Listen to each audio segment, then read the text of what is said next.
You can't tell me that this is one singular letter. When I first started learning the Cyrillic alphabet, I believed it. But now, I think that it's really two letters added together. In Cyrillic, this is usually called a yeri or yeru, and it's infamous for its strange pronunciation. It sounds something like which, to me, I always think of like a stutter. Almost like you want to get someone's attention, but you don't exactly have the highest confidence. Like some sort of hiccup. That's alright. We all stutter sometimes, even in our native languages.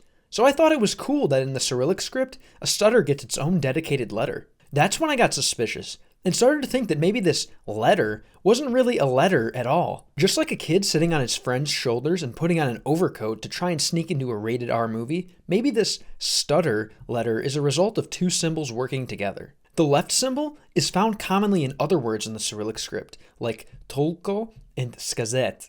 And it basically just tells you to read the letter that comes after it with your tongue holding contact with the roof of your mouth. Easy to remember because it looks like a tongue. But what does the right part of this letter mean? A common linguistic theory is that the right part is derived from the letter dotted E, which sounds like E, I, or but I don't buy it. You see, around the same time that the Yeri became normalized, there was another letter that was being thrown around the Cyrillic-speaking world. This letter apparently came from Arabic, because believe it or not, there are plenty of Arabic-influenced Muslims that use Cyrillic. Did you know that there are more Muslims in Russia than there are in Palestine and the United Arab Emirates combined? A lot of them live in places in the North Caucasus, like Dagestan, Chechnya, and Ingushetia. In these North Caucasian parts of Russia, most of the local languages spoken use this letter, called the Polochka. Polochka literally means little stick, likely coming from the Russian word for stick, palka. So what does the Polochka do?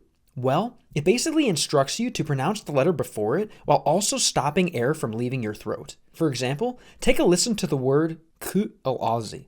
Without the Polochka, it would sound more like kal-azi. This is typically known as a glottal stop, but can also be called a pharyngalized glottal plosive. The glottal stop is notated as, and the pharyngalized glottal plosive is notated as, but they're basically the same. The core principle being, air is stopped from leaving the throat midstream using the glottis. The glottis is essentially the furthest down you can go in your vocal tract, almost where it ends and your lungs begin. That's how I'd always thought of the Yeri. It's almost like you're making a noise and then quickly taking it back. I never understood why until I learned about the Polochka.